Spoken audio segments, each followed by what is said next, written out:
તો આ તરફ દાહોદમાં વીજ મીટરના સીલ તોડીને ચેડા કરવાનું 14.76 કરોડનું મોટું કૌભાંડ ઝડપાયું છે, જેમાં ALHF ફોર્મ્યુલા મુજબ અંદાજે 10.71 કરોડની વીજ ચોરી થઈ છે।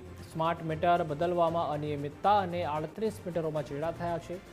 MGVCLને 4.48 કરોડનું નુકસાન ગયું છે। દાહોદ શહેર અને ગ્રામ્યમાં ઝાલોદ તેમજ લીંબડી અને લીમખેડામાં પણ રેડ પાડવામાં આવી હતી। દેવગઢ બારિયા વિસ્તારોમાં પણ રેડ પાડવામાં આવી હતી, જેમાં 33,799 વીજ મીટરોની ચકાસણી કરવામાં આવી હતી। અમને હકીકત જોવામાં આવે તો એ પ્રકારની છે કે MGCL દ્વારા જે વીજ ચેકિંગ ચાલતું હતું એ ચેકિંગ દરમિયાન લગભગ છેલ્લા 5-6 મહિનાની અંદર 800 ઉપર ગ્રાહકોને ત્યાંથી વીજ ચોરી પકડી હતી અને એ અન્વયે એમને દંડ કરવાની કાર્યવાહીને જે ઇલેક્ટ્રિસિટી એક્ટની જોગવાઈઓ છે એ મુજબની કાર્યવાહી હાથ ધરવામાં આવી હતી।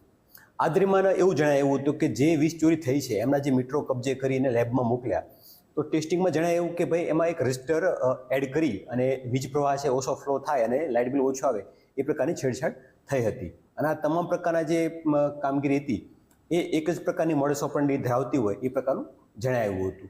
જે અન્વયે MGCLના અધિકારીઓ દ્વારા ગઈકાલે ફરિયાદ દાખલ કરવામાં આવી છે કે આ પ્રકારની પ્રવૃત્તિમાં કોણ સામેલ છે, કોણ ઇન્વોલ્વ છે, કઈ રીતનો સ્કેમ ચાલતું હતું, આમાં વીજ વિભાગના કર્મચારીઓ કે એજન્સીના કર્મચારીઓ સામેલ છે કેમ, એ તમામ દિશામાં વિગતવારની તપાસ હાથ ધરવામાં આવી છે।